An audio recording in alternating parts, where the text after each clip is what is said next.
Yo! Every time I've made a video in the past, I've put this disclaimer in front of it, like, ooh, it's been so long since I've posted a video, or ooh, it's been so long since I've worked on the Integra and I can't wait to do it again. So at this point, it's just getting tiresome and I'm gonna skip it. So we'll get straight into it today. Here's some footage of the Integra the night I ended up getting those wheels and swapping them over. This was a few months ago, so the footage is old. So this could be the last time I see these wheels ever again. So I'll be upgrading to 16 inch. These are currently 15 inch. 15 by 6.5 to be specific. And the wheels I'm looking at will be 16 by 7. So slightly wider, which is good. And it also means the front brakes will clear a little bit better. It's really hard to see in this lighting, but you can't even fit a finger in between the caliper and the inside of the wheel. Here they are, Buddy Club P1s.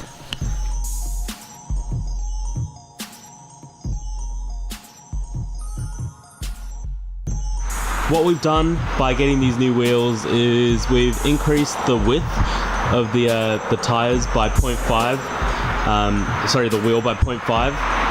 And that should mean better grip, a little bit better handling. I mean, not that I've ever really taken this to the track or pushed it to its limits, but it's good to know that the option's there if I needed it or wanted it. One thing I have noticed is that it actually is harder for the car to take off and to brake. That's just because the rolling diameter's been increased and not necessarily just because we've gone 16s. So hopefully once we get different tires in a few months, that should be rectified. And yeah, that means it's going to use more petrol too. So the next few months are going to be a bit of a pain. One thing though, the mud flaps don't scrape over speed humps anymore with the increase in height, so that's a bonus. But there it is. There you have it, guys. The new wheels on the Integra.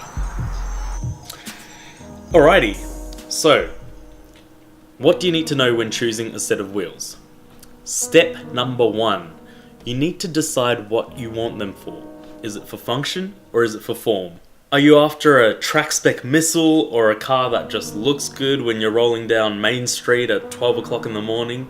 If you're after a more functional approach to a new set of wheels, there's a lot more to consider before buying them. You need to worry about the performance, the handling, how it'll affect the drive of the car, where that's not so much an issue if you're more worried about the form of the car and how it looks. There are so many different approaches to the form side of buying a new set of wheels, and that's obviously completely subjective. So some people love their fully cambered, tilty wheels, hella flush Stance Nation look, and I think that looks fantastic when done correctly, you know? My favorite kind of look is that track spec, battle aero, tight fitment look with the meaty tires, smaller wheels, tire lettering. Yeah, that's the kind of look I'm a fan of. Some people prefer a more stock looking kind of setup, so it's a little more subtle, not as aggressive, not as obnoxious, and that's also great too. There are just so many paths you can follow when it comes to form. Now bringing it back to the realm of functionality, this is where you need to worry about the weight of the wheels, you need to worry about the durability of the wheels, you need to worry about how these wheels will affect the performance and drivability of your car. These concepts and principles are largely influenced by the dimensions of the wheels, which leads me to our next point, choosing the right dimensions for your new set of wheels. Great, we're still recording. Okay. Oh boy, there is a lot to think about when it comes to dimensions, but it's rather simple. There's the diameter, which is the size of the face of the wheel. You've got the width of the wheel, and then you have the offset of the wheel, which basically determines how far in or out your wheels will fit or sit within the fender of your car. In layman's terms, the more negative your offset is, the further out your wheels will stick, and vice versa. So what I didn't like about my previous wheels was that they basically had the dimensions of a pizza cutter. They were tiny. The only benefit that this really had was that they were lighter and the tires were so cheap. But I wasn't too much of a fan. I really wanted to increase the size of my wheels so they'd look better for the E-Fames, and I also wanted to increase the width so that I'd have a bigger contact patch between the tire and the road. Because when I did upgrade, I did end up noticing a massive difference in the performance and grip.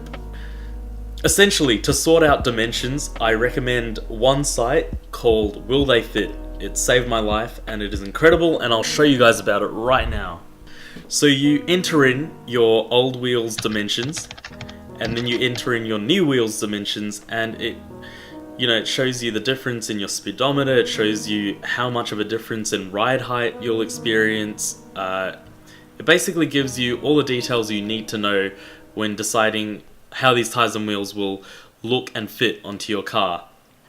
Obviously, to do this, you need to have chosen a tire size, and although this is very important, it's not really part of choosing the wheels you want.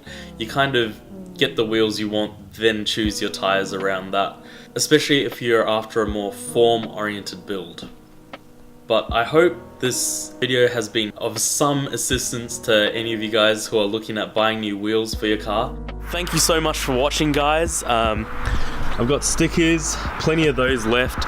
If you want one, just let me know, message the Facebook page or something, or comment below. I've got plenty to give. I haven't had any competitions in a very long time, so let me know. Thanks for the continued support. If you haven't already liked the Facebook page, go like it, and I'll see you guys on the next one. People never understand what they don't seem to know. Please just understand that you need to let go.